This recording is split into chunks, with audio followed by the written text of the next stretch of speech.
Bem-vindos a mais um vídeo do canal MOPC Linguística.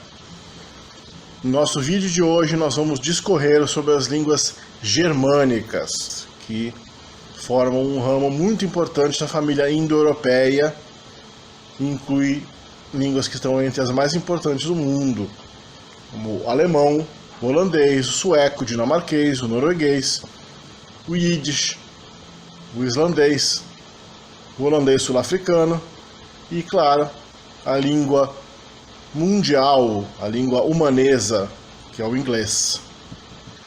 As línguas germânicas conhecidas se classificam em três ramos: o ramo oriental, o ramo ocidental e o setentrional, também conhecido como escandinavo.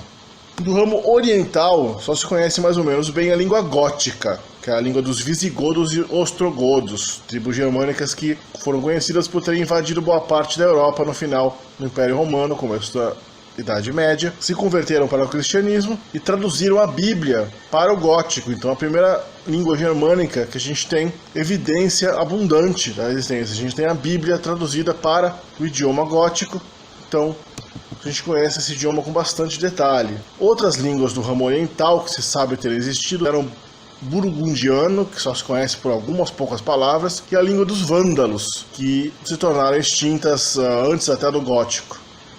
O gótico em si se tornou extinto no decorrer da Idade Média. Os visigodos invadiram a Península Ibérica e conviveram com os nossos antepassados linguísticos, os portugueses, os espanhóis, foram influenciados pela língua gótica antiga.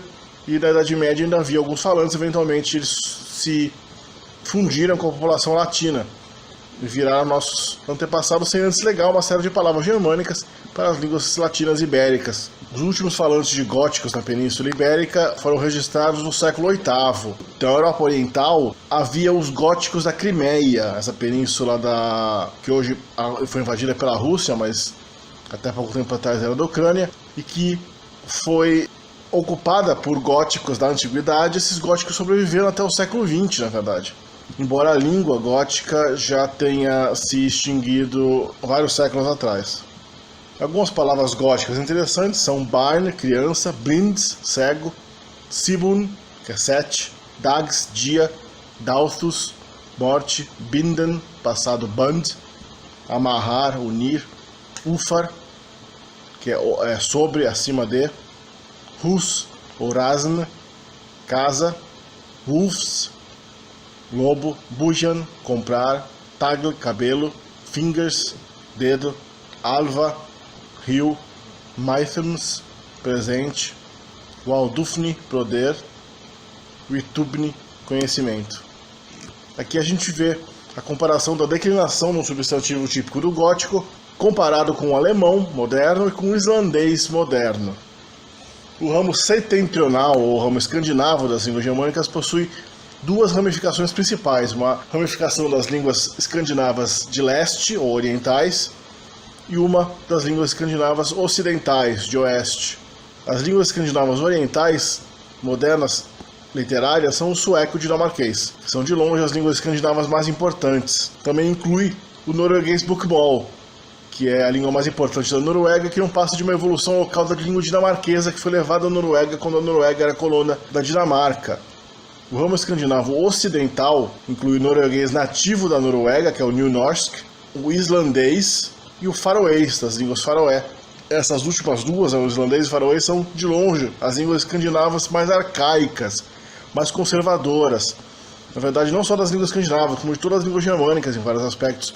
Elas preservam quase que inteiramente a linguagem falada pelos vikings. Já as línguas chamadas de ocidentais incluem os idiomas mais importantes do ramo germânico. Inclui o inglês, que é a língua global, o alemão, a língua mais falada da Europa no geral, tirando o russo, da Europa Ocidental ao menos, o yiddish, que é uma vertente do alemão, desenvolvida no seio da comunidade judaica da Europa Central.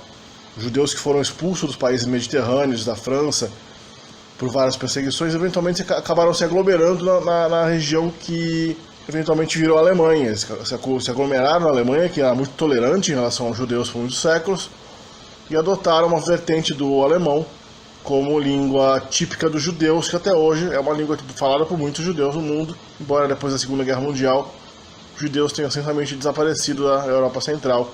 Von wann stammt die Sprache? Meine Sprache kommt von Russland, von Ukraine, ein Städtel, was es gewinnt, Zaslav. Mein Baba ist Zede, mein Vater, Mama und ich mit meinen Brüdern. Mein Baba hat einmal gelernt Englisch.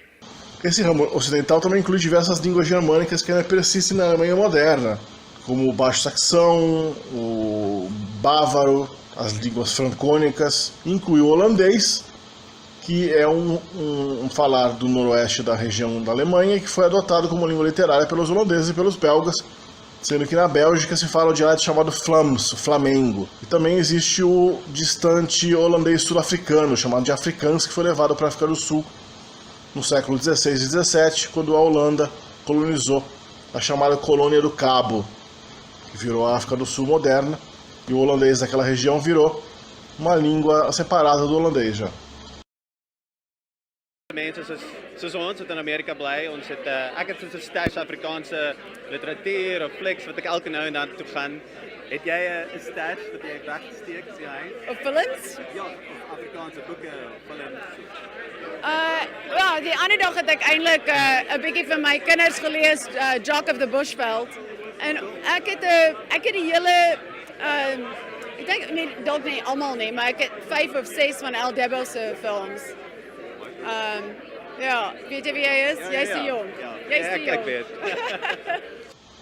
O alemão padrão moderno, chamado de Hochdeutsch, o alto-alemão, se estabeleceu como língua literária da maioria dos povos germânicos dessa região da Europa Ocidental, com exceção dos holandeses, como eu já disse, que escolheram a sua vertente local como língua literária, a partir do século XIII e XIV, ou seja, final da Idade Média, mas especialmente depois que Martinho Lutero traduziu a Bíblia para o dialeto francônico médio, chamado Mittelfränkisch, em alemão, com alguns elementos do alto-saxão, Obersächsisch, seguido por vários autores que a partir dessa época passaram a usar e escrever não em latim, que é a língua dos eruditos, mas sim no idioma popular, que fosse entendido por todos. Esse dialeto francônico médio, misturado com alguns elementos de alto-saxão, que é essa região que a gente está vendo no mapa aí, que é essa região mediana, esse cinturão intermediário de línguas germânicas, era bem intermediário, já dá para ser entendido mais ou menos bem pelos falantes das línguas germânicas do norte da Alemanha e pelos falantes das línguas mais do sul. Então ele foi logo adotado por todas essas populações como língua literária, muito antes da Alemanha se unificar, que como nós sabemos ocorreu só em 1871. It is really great. It's wonderful to be back in Austria. And I would like to, right off the top, to say a few words in German. Guten Morgen. Für mich war es wunderschön, wieder einmal hier in Österreich aufwachen zu können. Ich freue mich riesig, hier zu sein. Und schon bei der Landung in Wien, vor allem aber auch heute früh, sind in mir so viele positive Erinnerungen erwacht. Der herrliche Kaffee, die Musik von Mozart, der Kaiserschmarrn oder ein saftiges Wiener Schnitzel. Da läuft mir das Wasser im Mund zusammen. Und na klar, unser steirisches Kürbiskernöl. Amerika ist zwar das Land der unbegrenzten Möglichkeiten, aber hier in Österreich hat für mich ja alles begonnen. Hier habe ich die ersten Handeln gehoben, hier habe ich die ersten Meisterschaften gewonnen. Und hier habe ich meine ersten großen Träume geträumt. É aqui que a gente chega ao ponto que mais causa confusão quando a gente fala de idioma alemão, que são chamados dialetos alemães. A gente sempre ouviu falar que existem dialetos alemães, existe bávaro, existe o Plattdeutsch, o baixo alemão, o pomerânio, o francônico, toda essa saxão. O que é, afinal, o que são esses dialetos? Eles não são dialetos, eles são, pelo menos usando a terminologia da ciência linguística moderna, eles são línguas germânicas, porque eles derivaram do proto-germânico da mesma maneira que o alemão padrão, o alto-alemão que a gente usa como língua padrão alemã literária. Eles são irmãos do alemão, eles não são filhos, não são derivados do alemão, eles são irmãos. Eles derivam da mesma proto-língua, só que não foram escolhidos como língua literária e são tratados como línguas que são usadas só em contexto muito informal, embora na Alemanha e na Áustria são praticamente mortos. Os alemães e os austríacos adotaram o alemão padrão, inclusive como língua coloquial, falada dentro de casa, então não falam mais as outras línguas germânicas locais, que eles chamam de dialecta mesmo. Só os suíços é que usam o seu dialeto, a sua língua alamânica, que na verdade eles usam o dialeto suíço da língua alamânica, que evoluiu nessa região do sudoeste da Alemanha. E eles falam bastante na rua, em casa, eles falam isso em várias situações. Eles realmente não adotaram o alemão padrão como língua coloquial. Só em situações mais formais é que eles pulam para o alemão padrão. Von Passanten wissen, was sie zum Thema Lohngleichheit zu sagen haben. Ja, dass Männer mehr verdienen, finde ich einfach nicht korrekt. Ich finde, das sollte einfach Gleichberechtigung sein. Ich habe das Gefühl, das ist jetzt ja meine Wahrnehmung, dass sich das verbessert hat heutzutage, dass es nicht mehr so drastisch ist. Es ist schwierig zu beurteilen. Ich finde, man kommt wenig Info über, was andere Leute verdienen. Ich habe es mal aus Zufall bei anderen mitbekommen und habe mich dann aber auch gewehrt. Und ja, aber grundsätzlich ist es halt extrem schwierig, dadurch, dass es nicht sehr transparent ist. Das weiß ich natürlich nicht genau. Man kriegt Informationen mit und man kann auch auf verschiedenen Plattformen Löhne berechnen lassen. Und das habe ich gemacht und so habe ich einen riesigen Unterschied festgestellt.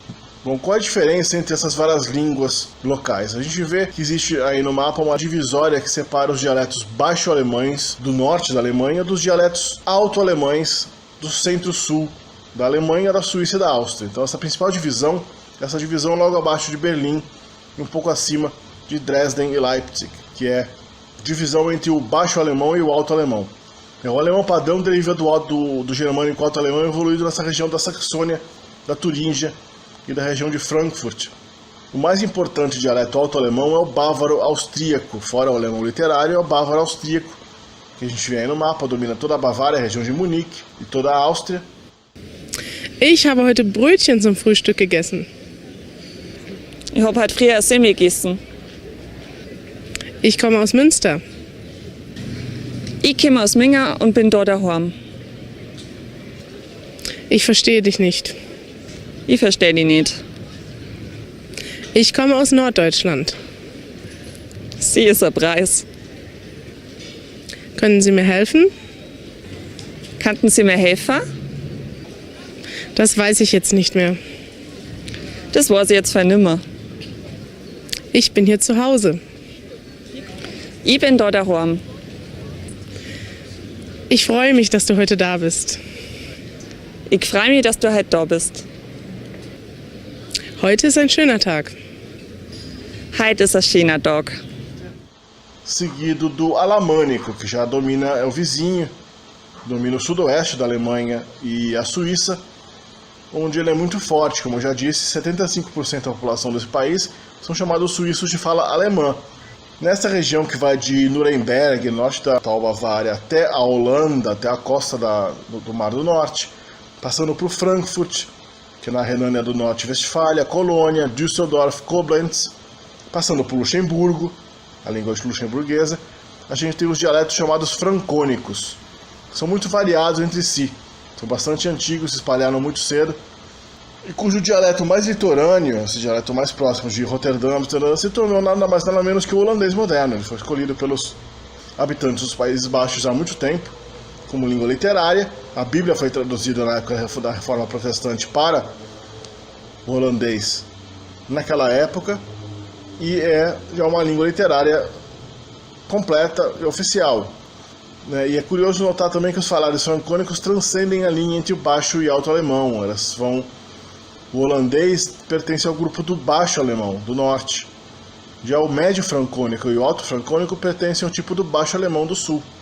A variedade de alemão mais falada que a gente tem aqui no Brasil, que é chamada de Rio Grandenser Hunsrückisch, é uma variedade do francônico médio do século XIX que foi trazida para o Brasil naquela época e ainda sobrevive no Rio Grande do Sul e em Santa Catarina.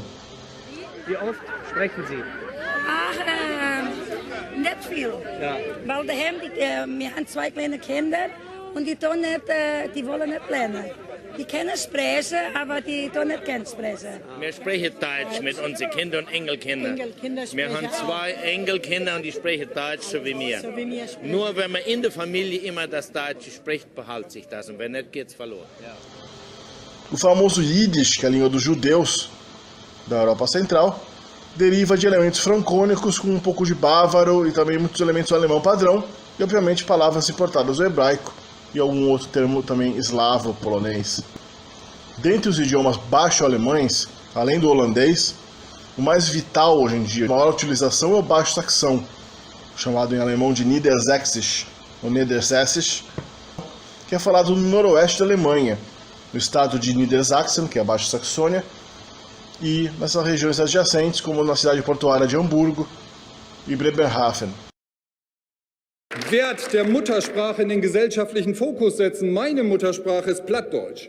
Und als ich damals Burgmester bin, in mijn eigen Gemeinde, da habe ich damals, wie es davon overtuigd was, dass das beter ist, wenn man mit den Lü, die direkt mit einem Tadaun haben, auch in Plattdeutsch broten kann. Und holen kann und miteinander auch broten kann und sich versteht. Und ich hab Lü belebt in Iowa. Die sind 70 Jahre alt, die können bestens Plattdeutsch sprechen, aber kein Wort Hochdeutsch. Das sind bestens integrierte Amerikaner. Und die Engels können auch nicht darunter leben, dass die nach Amerika ausgewandert sind. Das kann die Köfer gewissen. Sprachen, meine Damen und Herren, liebe Kolleginnen und Kollegen, sind viel wert. Ich habe in der Schule Englisch gelernt. Meine Lehrerin würde sagen, nicht gerne, ich würde das bestätigen.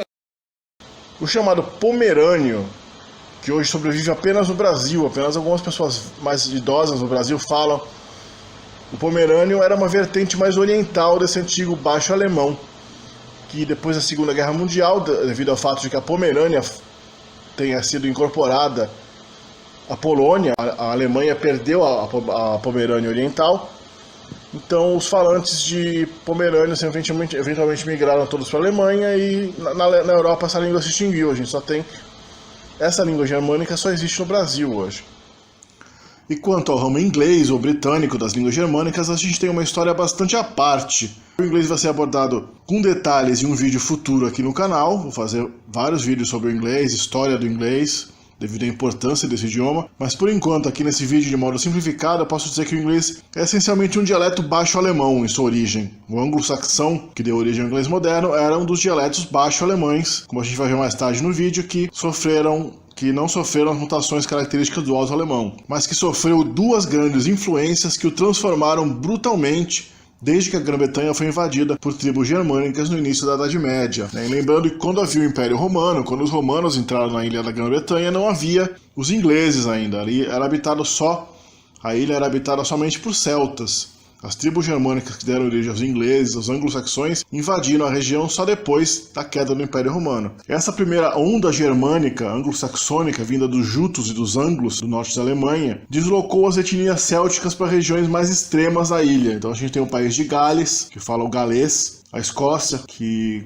mal e porcamente conseguiu preservar o gaélico escocês, e daí essa onda germânica anglo-saxônica formou o idioma que chamamos de anglo-saxão, o antigo inglês, que é um idioma mais diferente do inglês moderno que o latim difere do português. Uma língua bastante diferente, mudou muito. Entre 865, mais ou menos, e a época do ano 1000 e pouco, a gente tem a época da Danelaw, ou Danelag, que é a invasão viking dinamarquesa que dominou o leste e o nordeste da Inglaterra e acabou legando centenas de palavras ao inglês da época e possivelmente tenha afetado bastante a ordem das palavras do inglês. No ano de 1066 houve a invasão normanda da Inglaterra. Os normandos eram um povo de origem escandinava que tinha se estabelecido no norte da França, na Idade Média, e acabaram perdendo sua língua escandinava adotando uma vertente, um dialeto do francês medieval que estava se formando ali naquela região e acabou levando esse francês medieval normando, que é um idioma latino fortemente germanizado, levou esse idioma para a Inglaterra após a invasão de 1066. E pelos próximos 200, 300 anos, a Inglaterra teve o francês medieval normando como o idioma oficial da corte real inglesa e o latim, claro, como idioma literário. O idioma do povo inglês, que o povo falava, esse anglo-saxão, era uma língua que foi quase que ignorada nesse período, não era usada como língua escrita. Quando esse idioma popular inglês, já não mais o anglo-saxônico original, voltou a ser usado como língua escrita e língua da realeza, da corte britânica por volta de 1200 e pouco, 1300, já emergiu um idioma bastante diferente daquele que existia antes dos normandos. Emergiu o chamado inglês médio, já bastante próximo do nosso inglês moderno, sem declinações, sem gênero gramatical, plural formado só com S, ao contrário da variedade de formações do plural que tinha no inglês antigo, no anglo-saxão, com um vocabulário extensamente latinizado, afrancesado, ou seja, a partir desse momento a gente tem essencialmente o inglês, esse inglês, um idioma quase híbrido entre o mundo latino e o mundo germânico que nós conhecemos hoje. Bom, como evoluíram e como se distinguem as línguas germânicas, né? A gente tem a principal diferença entre as línguas germânicas é a chamada grande mutação consonantal, que começou no final da Antiguidade e começo da Idade Média, por volta do século IV, século V. É a grande mutação consonantal, que existe em várias fases, ela afetou as línguas mais ao sul, que são as línguas do Alto Alemão, que incluem o alemão literário. Então a única língua germânica literária que sofreu essas alterações é o alemão. O inglês, o holandês e as línguas escandinavas não passaram por essas alterações. Então o que distingue o alemão das outras línguas germânicas, né? A primeira fase da grande mutação consonantal germânica, que ocorreu no começo da Idade Média, foi a lenição. A lenição. Lenição é suavização. É um termo que se usa para, que também pode ser chamado de fricativização, ou seja, consoantes duras, oclusivas, passam a se transformam em suas equivalentes fricativas, ou seja, mais continuantes. Então a gente tem a palavra do alemão antigo Water, que é água, no alemão vira Wasser. A gente tem o verbo bitte, ou beite, ou beite, do alemão antigo, do inglês, que significa morder. No alemão vira beißen, ou seja, o T vira S. A palavra do antigo germânico Skip vira Schiff no alemão, mas permanece como Ship no inglês e vira Skep no holandês. O verbo strike, que é bater, atingir, vira streichen, o K vira che. E uma série de outros exemplos. A fase 2 vê a transformação do conjunto sk em sh. Então a gente tem o antigo germânico scarp, que significa afiado, vira scharf. Aí esse F final também faz parte da mudança de P para F, uma lenição. A palavra fisk, que significava peixe, vira fish. Sku, que era o termo para sapato, vira shu. Também há uma fricativização de algumas consoantes, não para total, não vira uma fricativa total, vira uma africada, uma intermediária, como apple, que é maçã, vira apfel no alemão. Stop, que é bloquear, parar, vira stopfen. Pipe, que é cachimbo ou tubo, vira Pfeifer. O F final já faz parte da primeira fase, a lenição total. O PF inicial é parte dessa segunda fase. E a mutação mais famosa, que é a mutação de T para TS. Então a gente tem tongue no inglês, tung no holandês e Zunge no alemão. A gente tem tug no inglês e Zug no alemão. A gente tem teach no inglês e tem zeigen no alemão. A gente tem token no inglês, taken no holandês e zeichen no alemão. Um outro fenômeno que parece ser inverso na direção é a transformação de fricativas em oclusivas. O caminho inverso, a consoante fica mais dura, né? O endurecimento. Então, isso acontece no V germânico, que no final de uma sílaba vira B em alemão. Então, em inglês a gente tem love, em alemão a gente tem Liebe. Em inglês a gente tem liver, que é fígado, em alemão a gente tem Leber. Em inglês a gente tem live, que é viver, em alemão a gente tem Leben. Em inglês a gente tem self, que é a si mesmo, próprio mesmo, em alemão a gente tem Selb. Em inglês e nas outras línguas germânicas a gente tem give, em alemão a gente tem geben. E também ocorre uma dessonorização de consoantes finais de morfema em alemão. Então a gente tem o antigo germânico rod, vermelho, vira rot no alemão. Mutter vira mutter. Wieder vira weit. A passo que no inglês a gente tem wide, no holandês a gente tem weit. God, a gente tem Gott. No inglês good, no alemão gut. No inglês day, no holandês dag, no alemão tag. No inglês dove, que é pomba, no alemão taube. No inglês deaf, é surdo, faz o alemão taub. No inglês dead, que é morto, faz o alemão tot. Todas essas mutações afetaram apenas as línguas alto-alemãs, aquelas abaixo da linha vermelha do mapa ali, que são o alemão padrão, o médio-alto francônico, o bávaro, o alamânico. Mas tem uma exceção, essa mutação de SK para SH, que também afetou o inglês e parcialmente o holandês. Então no inglês a gente tem shoe, shine, sharp, ship, sheep. Já no holandês a gente tem schoen, schenen, scharp, schip, schap. O SK final também virou X no inglês, como no alemão, mas no holandês o SK final virou meramente um S. Então a gente tem o antigo germânico Fisk, que ainda é Fisk no sueco, no dinamarquês. No inglês a gente tem Fish, no alemão a gente também tem Fish, mas no holandês a gente tem Fis. Note que a ortografia do holandês coloca um V aí, mas o V da ortografia holandesa tem o som de F. No antigo germânico a palavra aska, que significava cinza, deu no moderno inglês ash, no alemão ash, mas no holandês as. O antigo termo germânico thrask, que significa debulhar, deu thrash no inglês, thrashen no alemão, mas no holandês meramente dorsen. Mas a gente nota que esse grupo SK também existe no inglês moderno, mas porque foi reintroduzido, esse fonema foi reintroduzido, esse encontro consonantal foi reintroduzido no inglês pela invasão escandinava do século IX. Então a gente tem, por exemplo, shirt, que evoluiu da palavra anglo-saxã antiga e virou camisa, né? Convive com skirt, que virou saia, mas tem a mesma origem, só que veio importado do escandinavo mais tardiamente. Então preservou esse grupo sk no começo. No alemão, o cognato dessa palavra shirt e skirt virou schürze, que é avental, e no holandês virou skort, que também é avental. Então no inglês a gente encontra palavras como sky, que vem de um termo escandinavo que significa nuvem. No sueco a gente tem hoje sky. No sueco houve uma parcial palatalização desse grupo. A gente tem palavras como skip, skate, scold, scrape, skin, que são de origem escandinava. A presença do SK já trai a origem escandinava. Outro fenômeno que afetou o inglês e o alemão, e apenas parcialmente o holandês, foi a ditongização das vogais longas I e U, que viraram I e AU no inglês e no alemão.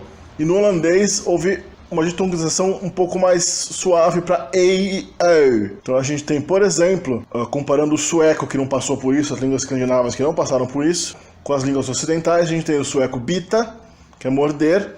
No inglês a gente tem bite, no alemão beißen, no holandês beten. Min, que é meu, no inglês a gente tem my ou mine, em alemão a gente tem mein, e no holandês a gente tem mein.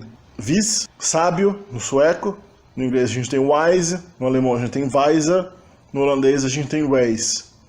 Pipa, que é um tipo de cachimbo, pipa, no inglês a gente tem pipe, no holandês a gente tem pipe, e no alemão a gente tem pfeife. Huis, que é casa, no inglês a gente tem house, no holandês a gente tem huis, no alemão house. Lus, que é piolho, a gente laus no inglês, laus no holandês e laus no alemão. Mus, igualmente mouse, mouse, mouse. Jud, que é alto ou som, em algumas línguas, tem loud, loud, loud. Tun, que é uma palavra arcaica do sueco, pouco usada para vilarejo. No sueco moderno, vilarejo geralmente é by, mas o equivalente etimológico em inglês é town, em holandês é tuin, que significa jardim, em alemão é zaun, que significa grade, cerca. Um fenômeno que afetou praticamente todas as línguas germânicas, menos o inglês, foi o do endurecimento, ou seja, a oclusivização da fricativa dental tha ou za, que além do inglês só se preservou no islandês e no faroês. Então a gente tem o inglês think, mas no alemão denken, e no holandês também denken, e no sueco tänka. Thing, que é coisa, no alemão a gente tem ding, no holandês também ding, e no sueco ting. Thin, que é fino, a gente tem dun no alemão, tun no sueco, mas no islandês tem thun. Thick, que é grosso, a gente tem dick no alemão, dick no holandês, tjock no sueco e thuk no islandês.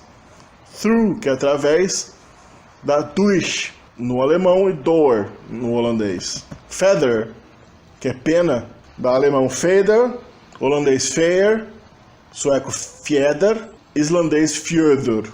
Outra correspondência que existe bastante claramente em algumas palavras do inglês em comparação às outras línguas ocidentais, como o alemão e o holandês e as línguas escandinavas, é a mudança de ou para ei, ou ai no alemão. Então, bone é osso, em holandês é been, em alemão é bein, em sueco é ben.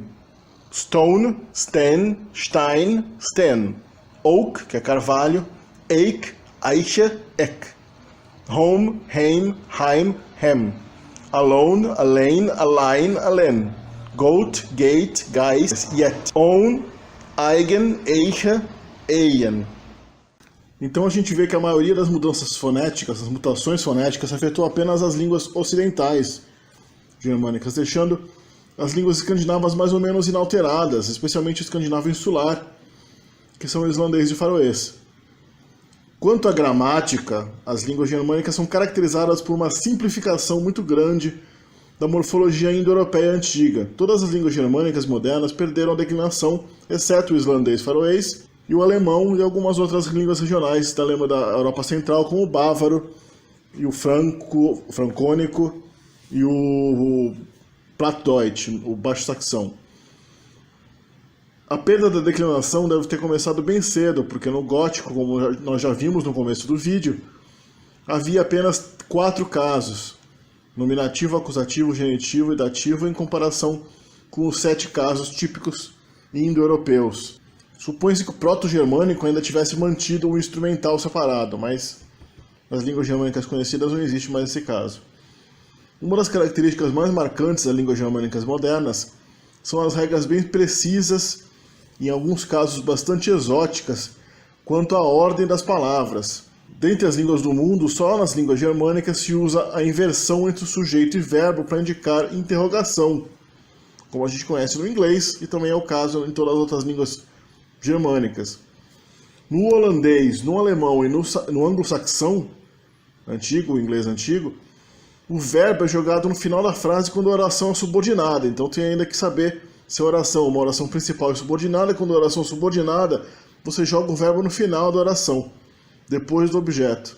O inglês moderno perdeu essa característica, tanto que dizem que o inglês moderno seria mais uma língua escandinava, na sintaxe pelo menos, do que uma língua ocidental, porque tem uma sintaxe quase igual das línguas escandinavas. Talvez isso seja realmente por causa da influência da invasão escandinava em meados da Idade Média. Além disso, em holandês e em alemão, na oração principal, o verbo finito, o verbo auxiliar, fica entre o sujeito e o objeto, na posição V2, na segunda posição, mas o infinitivo, o particípio passado, fica no final da frase. Então, se você quiser dizer eu quero beber água, você vai falar eu quero água beber. Ich will Wasser trinken. Ou ich will Water trinken. Outra característica bastante marcante das línguas germânicas, a morfologia, é uma simplificação do sistema de gênero. As línguas mais conservadoras, que mais uma vez são o islandês de faroês, o norueguês New Norsk também nesse caso, e o alemão padrão, mantêm um sistema de 3 gêneros indo-europeu: masculino, feminino e neutro. No holandês, no sueco, no dinamarquês, a gente tem um sistema de 2 gêneros apenas, em que o masculino se fundiu com o feminino e o neutro ficou separado. Essa fusão de masculino e feminino é chamada de gênero comum. Então a gente tem uma oposição entre palavras de gênero comum e palavras de gênero neutro. No inglês e no holandês sul-africano, ocorreu uma perda total do sistema de gênero, só existe um gênero. Então no holandês a gente tem, por exemplo, de man, o homem, mais het huis, a casa. No holandês sul-africano a gente tem die man e die huis. E no inglês a gente tem the man e the house. No sueco a gente tem mannen mais huset. O artigo definido do gênero comum no sueco é o sufixo en, mas no gênero neutro é o sufixo et. Então aí está mais uma curiosidade das línguas escandinavas, que geralmente o artigo definido na verdade é uma flexão da palavra, uma espécie de declinação definida da palavra, do substantivo. Aqui a gente tem aquela tabela da declinação com o gótico, alemão e o islandês, mas aqui eu incluí a declinação definida. O islandês tem uma declinação definida e uma declinação indefinida, como a gente vê aí, a indefinida antes da barra e indefinida depois. Então você tem que declinar não só o substantivo, como também o artigo definido, que vem na forma de um sufixo, criando 2 formas para cada caso, número em islandês. E aqui, para vocês entenderem um pouco da declinação nas línguas germânicas, eu mostro o paradigma do alemão, com os 3 gêneros, no plural e no singular. A gente vê que no alemão, o paradigma é um pouco mais simples até que do islandês. Praticamente só o artigo definido, ou também se for um indefinido ou demonstrativo, é que se declina. O substantivo tem apenas uma pequena quantidade de terminações. A gente vê que tem o genitivo singular feminino, o genitivo singular masculino e neutro tem o S, que equivale ao apóstrofe S do possessivo inglês. O dativo plural tem N, e de resto é difícil você detectar terminações do substantivo muito explícitas. Embaixo da tabela a gente vê alguns exemplos de uso de palavras com declinação. A gente vê no primeiro exemplo, ich sehe den Mann, é o objeto direto. O acusativo, só o masculino tem um acusativo realmente separado. Você vê que o feminino e o neutro não mudam no acusativo, que geralmente é usado para o objeto direto do verbo. A preposição mit exige o dativo, então mit dem Mann. Sendo que esse e, que a gente vê no dativo em Mann na tabela, é opcional. Ele ocorre geralmente só quando a palavra ocorre como objeto indireto da frase. Auf dem Land, que significa no país, ou especialmente no campo, no interior. Mit der Farbe.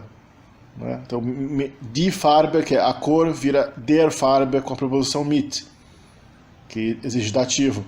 A preposição für, que equivale ao inglês for, que indica para alguém, em benefício de alguém, exige o acusativo, então für den Mann. Se fosse Land, seria für das Land, se fosse Farbe, seria für die Farbe.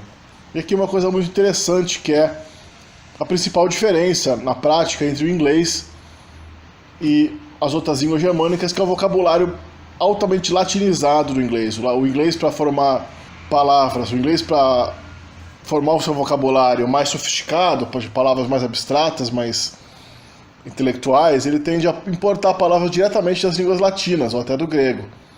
Então ele tem esse vocabulário enorme que é correspondente e similar ao nosso. Já as outras línguas germânicas, elas não passaram por essa latinização tão profunda. Então elas tendem a formar esses termos eruditos um pouco de maneira nativa, usando os próprios morfemas. Então a gente vê aí influence, influência, obviamente. No alemão é Einfluss, que é o prefixo ein, indica para dentro, e Fluss é um fluxo. Então fluxo para dentro, influência. Usando a mesma lógica da nossa palavra, só que com os próprios termos. Em holandês, invloed, o sueco inflytande, né? E aí, entre parênteses, eu coloquei o que seria o equivalente em inglês teórico. Se o inglês não tivesse sido latinizado, é possível que esse termo entre parênteses no final aí fosse o termo usado hoje para essa palavra latina. Então a gente tem continue, em alemão fortfahren, em holandês fortsetzen, fortfara, em sueco. Vocabulary, em alemão é Wortschatz, que significa o tesouro das palavras. Em holandês também, Woordenschat. Em sueco é Ordforråd, que é suprimento de palavras. Em inglês talvez tivesse alguma coisa como Wordship ou Wordcraft. Dictionary, em alemão é Wörterbuch. Em holandês, Woordenboek. Em sueco, Ordbook, que é Wordbook, ou seja, livro de palavras. O inglês poderia ter a palavra Wordbook em vez de Dictionary, mas preferiu importar um termo latino. Pronunciation, em alemão é Aussprache. Em holandês é Aussprache. Em sueco é Uttal. Em alemão, se o inglês seguisse a mesma lógica, a gente teria algo como Outspeech. Quem sabe Outtell ou Outtail. E mais uma explicação final sobre uma coisa que causa muita confusão na cabeça das pessoas, que é a terminologia das línguas germânicas em línguas germânicas, especialmente do alemão. Então, no próprio alemão, os alemães se chamam de Deutsch. Seu idioma é Deutsch. Deutsch é alemão em alemão.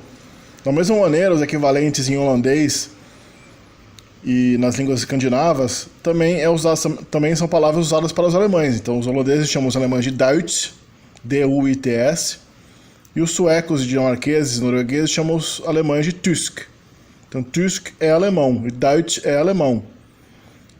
Os italianos também chamam os alemães de Tedeschi, que tem a mesma origem, tem a ver com teutônico, teodésico, que é um termo antigo que os alemães tinham para si e que acabou prevalecendo. O equivalente inglês desse termo, que é Dutch, já é diferente. Ele foi aplicado pelos ingleses aos holandeses, não aos alemães. Alemão e inglês é German Dutch é holandês e Netherlands é Países Baixos, né? O nosso termo alemão, que também existe no espanhol, no francês, alemã, é derivado, claro, do alamânico, como vocês devem já ter desconfiado quando eu falo do alamânico no vídeo. O alamânico é a tribo que faz fronteira com a França, com a Itália, então é natural que os povos latinos derivassem o nome dos alemães dessa tribo específica de alemão, que significa todos os homens. Nos eslavos, nos idiomas eslavos, os alemães são chamados de Niemiecki, que vem de Niemiec, que é surdo, aquele que não entende, uma pessoa que ouve, mas não entende. E em finlandês, o termo para Alemanha é Saksa, que deriva de Saxônia, obviamente.